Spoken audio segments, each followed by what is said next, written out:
नमस्कार दोस्तों, स्वागत है आपका BMJ एकेडमी में। मैं ब्रिजमोहन आपका स्वागत करता हूं।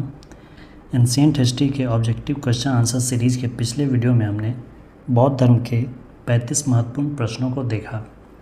आज के इस वीडियो में हम बौद्ध धर्म से ही जुड़े कुछ और महत्वपूर्ण प्रश्नों को देखेंगे। तो आइए दोस्तों, बिना देर किए शुरू करते हैं। 36वां प्रश्न है, इनमें से कौन बौद्ध शिक्षा का केंद्र था? बौद्ध शिक्षा के प्रमुख केंद्रों में नालंदा विश्वविद्यालय तथा विक्रमशिला विश्वविद्यालय प्रमुख थे। अगला प्रश्न है, नागा अर्जुन किस बौद्ध संप्रदाय के थे? नागा अर्जुन माध्यमिक संप्रदाय से थे। नागा अर्जुन ने सर्वप्रथम शून्यता के सिद्धांत का प्रतिपादन किया था। अगला प्रश्न है, नीचे दो वक्तव्य दिए गए हैं जिनमें से कथन एक तथा दूसरा कारण आर है। कथन है, 12वीं शताब्दी के अंत तक नालंदा महाविहार का पतन हो गया। कारण, महाविहार को राजकीय प्रश्रय मिलना बंद हो गया था। नालंदा महाविहार के पतन का प्रमुख कारण भारत पर मुस्लिम आक्रमण था। हीनयान अवस्था का विशालतम एवं सर्वाधिक विकसित शैलकृत चैत्यगृह कहाँ स्थित है? यह महाराष्ट्र के कार्ले में स्थित है। वह स्तूप स्थल जिसका संबंध भगवान बुद्ध के जीवन की किसी घटना से नहीं है, वह कौन सा है? सारनाथ में धर्मचक्र प्रवर्तन यानी कि प्रथम उपदेश, बोधगया में ज्ञान की प्राप्ति और कुशीनारा में महापरिनिर्वाण यानी शरीर का त्याग। सांची बुद्ध के जीवन की किसी घटना से संबंधित नहीं है। भारतीय इतिहास के संदर्भ में निम्नलिखित में से कौन भावी बुद्ध है जो संसार की रक्षा हेतु अवतरित होंगे? यह प्रश्न पहले भी था, इसका उत्तर मैत्रेय होगा। बुद्ध की 80 फीट बड़ी प्रतिमा जो बोधगया में है, किसके द्वारा निर्मित की गई है? यह जापानियों के द्वारा निर्मित किया गया था।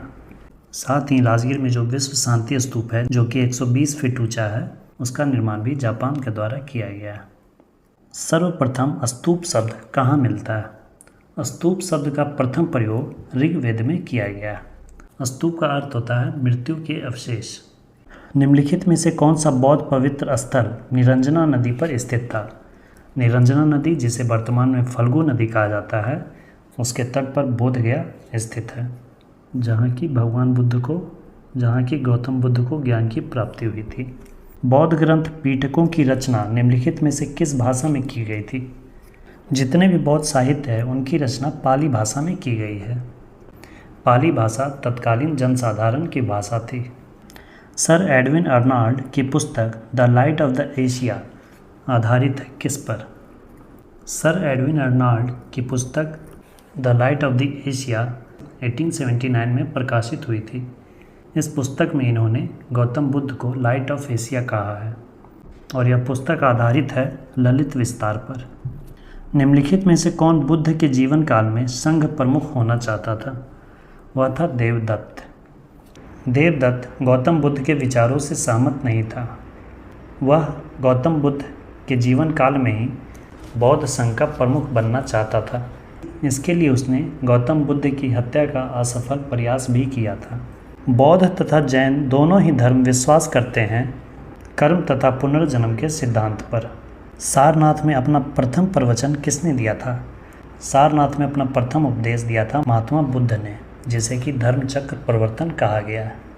बौद्ध संघ में भिक्षुनी के रूप में स्त्रियों के प्रवेश की अनुमति बुद्ध द्वारा दी गई थी किस स्थान पर?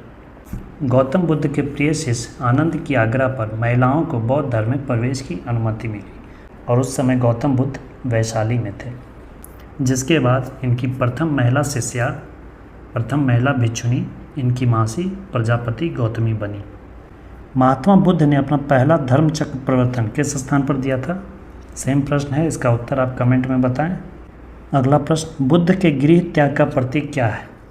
गौतम बुद्ध अपने घोड़े पर बैठकर महल से बाहर निकले थे, इसलिए गौतम बुद्ध के गृह त्याग का प्रतीक घोड़ा है। और इनके जन्म का प्रतीक कमल है, इनके ज्ञान प्राप्ति का प्रतीक बोधि वृक्ष पीपल है और इनके निर्वाण का प्रतीक पदचिन्ह है तथा इनकी मृत्यु का प्रतीक स्तूप है। गौतम बुद्ध कौशाम्बी किसके राज्यकाल में आए थे? जब गौतम बुद्ध कौशाम्बी की यात्रा पर थे, उस समय वहाँ के शासक उदयन थे। भारत में वह पहला जिसकी प्रतिमाओं को पूजा गया वह थे गौतम बुद्ध। सर्वप्रथम मानव प्रतिमा बनाकर मूर्ति पूजा गौतम बुद्ध भगवान बुद्ध का किया गया। त्रिपिटक क्या है? गांधी जी के 3 बंदर। त्रिपिटक है बुद्ध के उपदेशों का संग्रह। बौद्ध साहित्यों में त्रिपिटक तथा जातक कथाएं प्रमुख हैं। त्रिपिटक में 3 पिटक हैं, सुत्त पिटक, विनय पिटक तथा अभिधम्म पिटक। सुत्त पिटक में बुद्ध के उपदेशों का संग्रह है, विनय पिटक में संघ के नियमों का संग्रह है तथा अभिधम्म पिटक में गौतम बुद्ध के दार्शनिक विचारों का संग्रह है, और जातक कथाओं में गौतम बुद्ध के पुनर्जन्म की कथाओं का वर्णन है। महायान बौद्ध धर्म में बोधिसत्व अवलोकितेश्वर को किस अन्य नाम से जाना जाता है? इन्हें पद्मपाणि भी कहा जाता है। निम्नलिखित राज्यों में से किनका संबंध बुद्ध के जीवन से था? उन महाजनपदों को चुनना है जिसका संबंध महात्मा बुद्ध के जीवन से था। अवंती तथा गांधार का संबंध गौतम बुद्ध से नहीं था। मगध सबसे प्रमुख, और फिर कौशल की राजधानी श्रावस्ती में महात्मा बुद्ध ने सर्वाधिक उपदेश दिए थे। तो इसका उत्तर केवल 3 और 4 होगा। निम्नलिखित में से किस राजवंश के अभिलेख से इस परंपरा का समर्थन होता है कि लुम्बिनी शाक्यमुनि बुद्ध का जन्म स्थान था? मौर्य वंश के शासक सम्राट अशोक के रुम्मिनदेही अभिलेख से गौतम बुद्ध के जन्म स्थान लुम्बिनी की जानकारी मिलती है।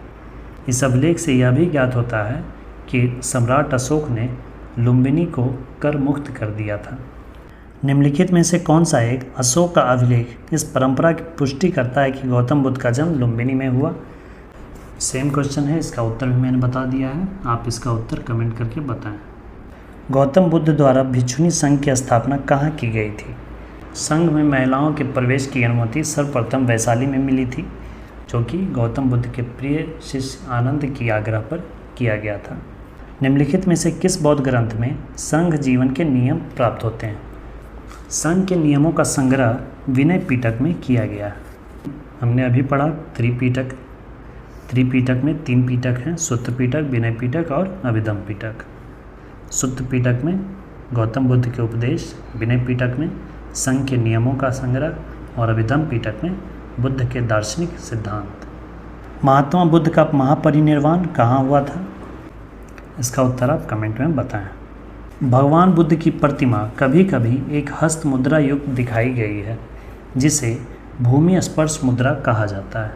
यह किसका प्रतीक है? यह प्रतीक है अपनी शुचिता और शुद्धता का साक्षी होने के लिए बुद्ध का धरती का आह्वान। अगला प्रश्न है, बुद्ध ने सर्वाधिक उपदेश कहाँ दिए थे? बुद्ध ने सर्वाधिक उपदेश महाजनपद कौशल की राजधानी श्रावस्ती में दिए थे। अगला प्रश्न है, भारत के धार्मिक इतिहास के संदर्भ में निम्नलिखित कथनों पर विचार कीजिए।